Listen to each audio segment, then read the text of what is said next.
பல ஆண்டுகளுக்கு முன்பு வங்கி ஒன்றில் நான் வேலை செய்து வந்தேன். என்னோடு கூட வேறொரு நண்பர் வேலை செய்தார். எப்பொழுதும் சிரித்துக் கொண்டிருப்பார். மிகப்பெரிய செல்வந்தர். ஒரு நாள் அவர் வேலைக்கு வந்து விட்டார். அவருடைய தகப்பனார், அவருடைய தாய், அவருடைய தம்பி, தம்பியின் குடும்பம், இவருடைய மனைவி, பிள்ளைகள் அத்தனை பேரும் ஒரு காரில் ஏறி வேறொரு திருமண வீட்டிற்கு சென்றார்கள். திருமணம் முடிந்து திரும்பி வரும் வழியில் ஓடை ஒன்றை கடக்க வேண்டியதாய் இருந்தது. அந்த ஓடையில் திடீரென்று தண்ணீர் ஓடி வந்தது. அந்த காரை உருட்டி சென்று விட்டது. அத்தனை பேரும் மாண்டு போனார்கள். பெரிய லாரிகளில் இந்த உடல்களை ஏற்றி ஊரார் அழுது கொண்டு போனார்கள்.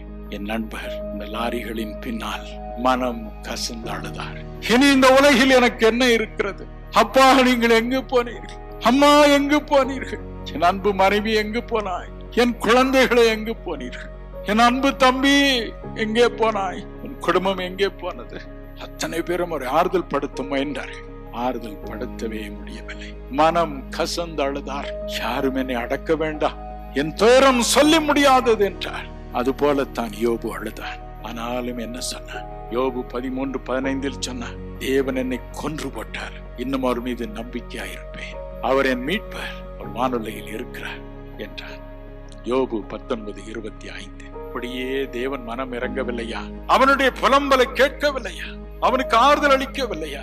வேதம் சொல்லுகிறது, யோபு 42:10 தேவன் இறங்கி வந்தார். அவனை பார்த்து அங்கலாய்த்தார். யோபு இழந்த எல்லாவற்றையும் இரண்டத்தனையாய் அவனுக்கு கொடுத்தார். எல்லாவற்றையும் 2 மடங்கு அவனுக்கு கொடுத்தார். யாக்கோபு 5:11 சொல்கிறது, யோபுவின் பொறுமையை குறித்து கேள்விப்பட்டிருக்கிறீர்களே, கர்த்தருடைய இரக்கத்தின் முடிவையும் அறிந்திருக்கிறீர்களே. தேவன் மிகுந்த இரக்கமும் உருக்கமும் உடையவர் என்று வேதம் சொல்லுகிறது. என் அன்புக்குரியவர்களே, தேவனுக்கேற்ற துக்கம் கொள்வோம். அத்தனை பாடுகள் மத்தியிலும் அவன் தேவனை மறக்கவில்லை. அவரையே நோக்கி புலம்பினார். தேவனும் செவி கொடுத்தார், மனம் இறங்கினார், இரண்டத்தனையாய் கொடுத்தார். இன்று இரவு உங்களை அவர் நினைத்தருளுவார். உங்களுக்கும் எல்லாவற்றையும் இரண்டத்தனையாய் கொடுப்பார். இழந்த எல்லாவற்றையும் இரண்டத்தனையாய் கொடுப்பார்.